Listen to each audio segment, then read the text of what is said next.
In this video, I am going to explain you about connection oriented transport, that is TCP. See, if you see this TCP, we have already discussed so much about this. That is, TCP is nothing but a transmission control protocol. So, as we all know, it provides guarantee. It is a reliable protocol.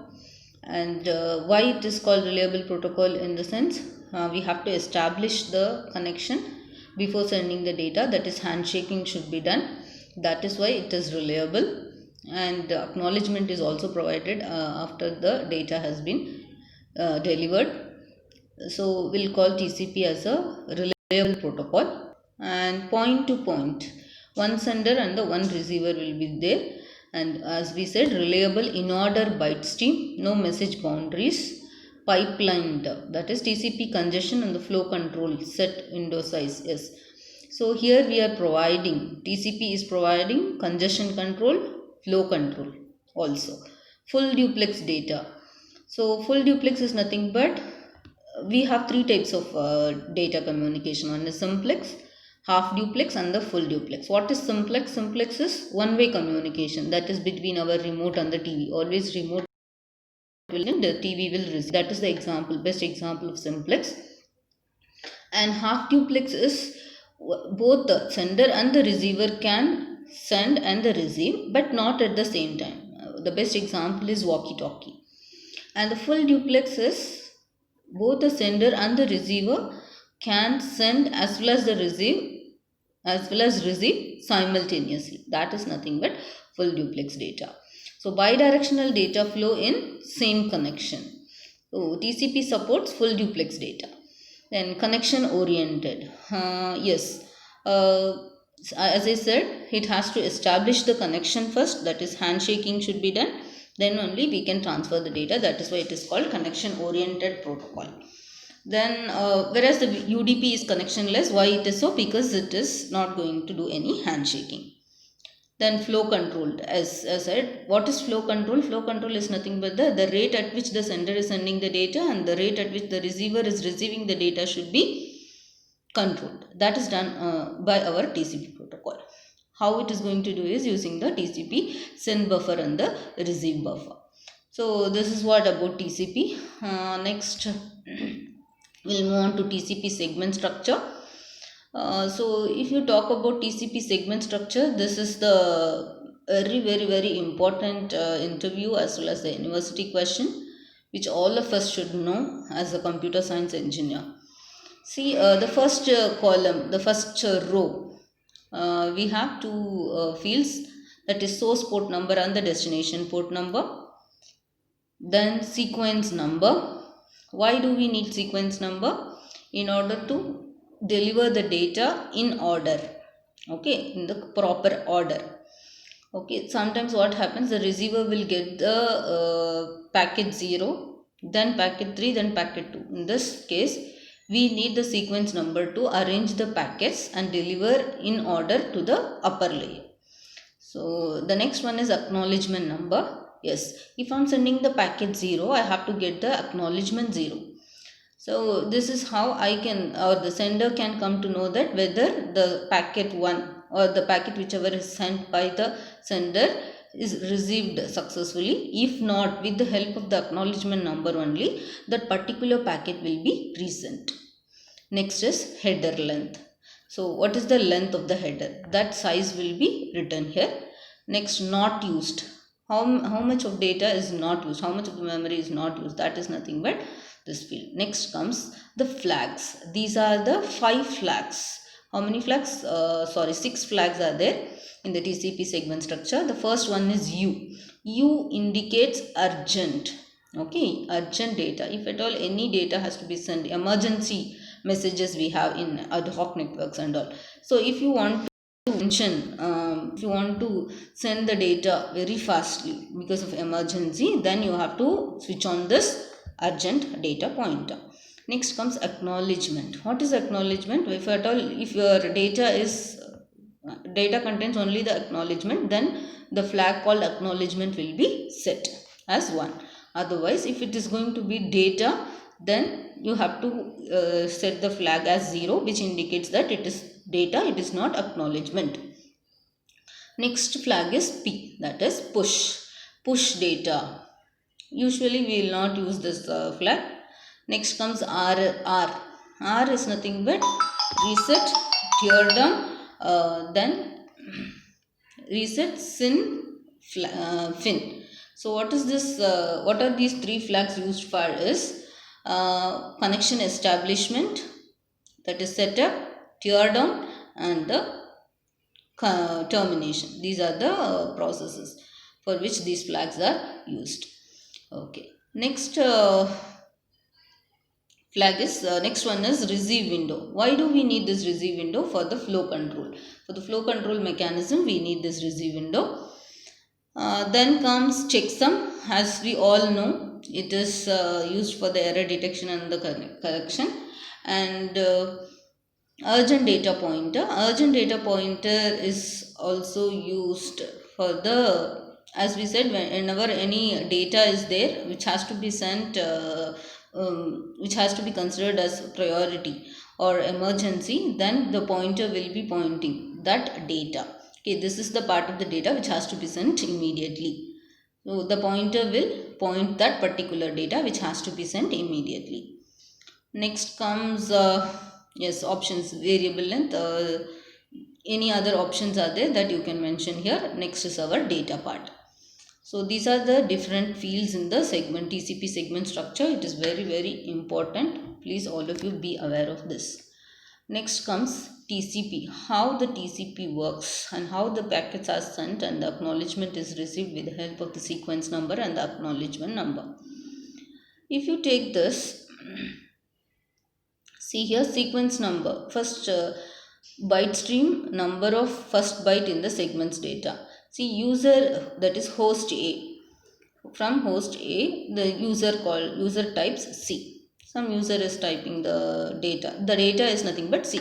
Okay. So the sequence number is equal to 42 and acknowledgement number is equal to 79 and data is equal to C. So this is the data sent by the host A. So host B acknowledges receipt of C and echoes back C. So it is acknowledging. How it is acknowledging? See the sequence number which is equal to 42. The data sent to C, for that the sequence number is equal to 42. If you note down, see, this is giving the acknowledgement. Now the receiver is giving the acknowledgement and it is also sending the same data, that is data equal to C. So what is the sequence number of this data? It is nothing but 79. And what is the acknowledgement for the previous data which it has received? It is 43. Why it is 43 is, see, it has received the sequence number called 42 successfully. Now it is expecting the data. So in the acknowledgement, always we have to send the give the number which is expected in the next data transfer. So now the host B is expecting the data whose sequence number is 43 because it has received all the data till 42. Now it is expecting the data whose sequence number is 43. So that is mentioned in the acknowledgement. Acknowledgement is equal to 43 indicates that it is expecting the data whose sequence number is 43.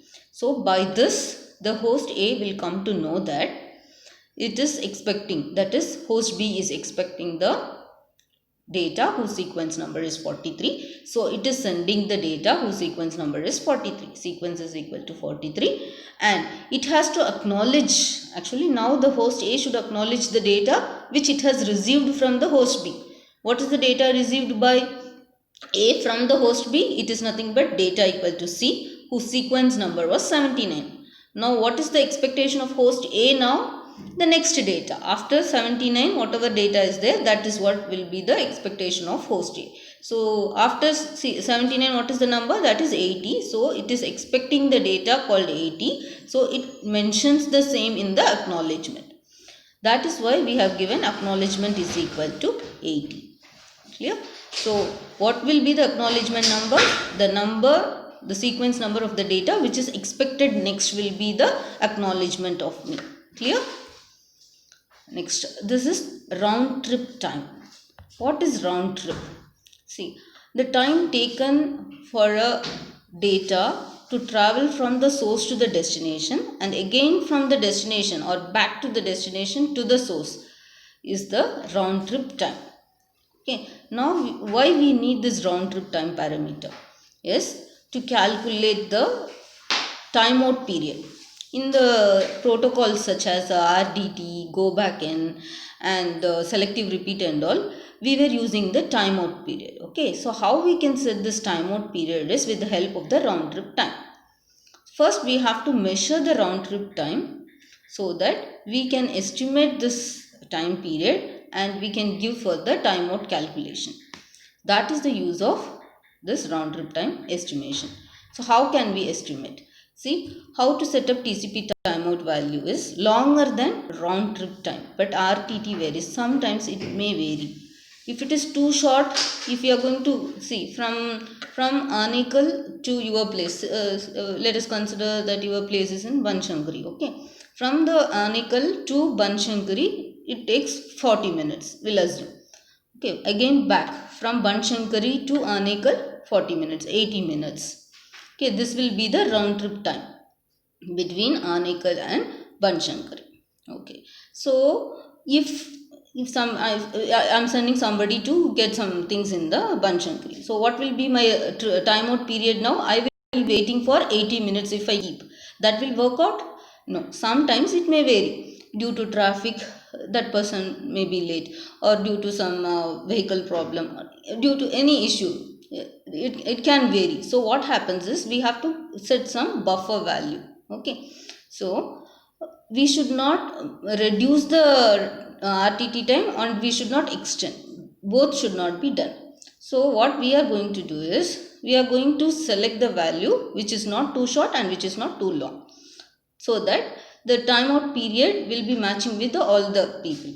See, if anybody goes fast, then no issues, he will reach within 80 minutes. But if anybody goes the average speed, then he may get late. He may get 1 hour 20 minutes also, it may happen. So in that case, we have to go with the average value, not too long, not too short. That is what said in the round trip time. Okay, how can we estimate this round trip time? Sample RTT. As I said, if the person goes fast, 80 minutes. If the person goes slow, 1 hour 20 minutes. Okay. So what happens in between these two values? That is, average value can be taken so that it will not affect both the people. Okay. That's what we are going to do. It is measured time from the segment transmission until the acknowledgement receipt. As I said, the time taken to go to the destination and to get the acknowledgement, that will be the sample RTT. So we are going to collect some samples that will be taken. Okay, the sample RTT will vary. Estimated RTT, so with the sample RTT we are going to estimate the RTT now. Average several recent measurements, not just current sample. Yes. So this is what the formula to calculate estimated RTT, which is equal to 1 minus alpha into estimated RTT plus alpha into sample RTT.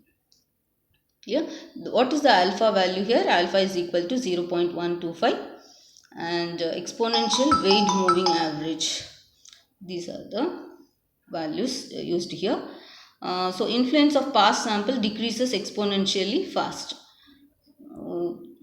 Please remember this formula. They may ask problems to calculate the RTT by giving sample RTT and the estimated RTT. Just we have to apply the values in the formula. That's it. So this is the graph and how we are going to set the timeout period with the help of the estimated RTT. So estimated RTT plus safety margin. Then a deviated RTT. So how far it can deviate from the estimated RTT, that is what we are going to calculate now. With both these values, with the deviation and the estimated RTT, see, I am estimating that the average will be 80 minutes is for the people who are going very fast. 1 hour 20 minutes will be taken by the people who are moving very slow. So I kept the average as 1 hour 120 minutes. Okay, so sorry, 120 minutes for the slow people. So 1 hour 1 hour 10 minutes will keep. Okay, 1 hour 10 minutes will be the average time taken for the person. Okay, so this will be my estimated RTT. Okay, what is deviated RTT? Oh, how long, how far it is deviated, how far the estimated value is deviated, that is nothing but deviated RTT. So I said 1 hour 10 minutes. Okay, it is nothing but 110 minutes. It's not 1 hour 10 minutes, 110 minutes. The slow people will go with 80 minutes and the fast people will go within 120 minutes. Okay, 120 minutes. I kept the average, the estimated as 110 minutes. 110 minutes. Now what happens? Uh, we are sending some data or we are sending some people and he is taking like 125 minutes. Then what is the deviation between the estimated RTT?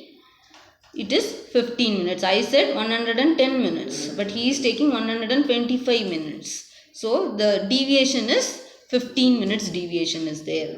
That is what we are going to calculate now. Deviated RTT is equal to 1 minus beta into deviated RTT plus beta by sample RTT minus estimated RTT.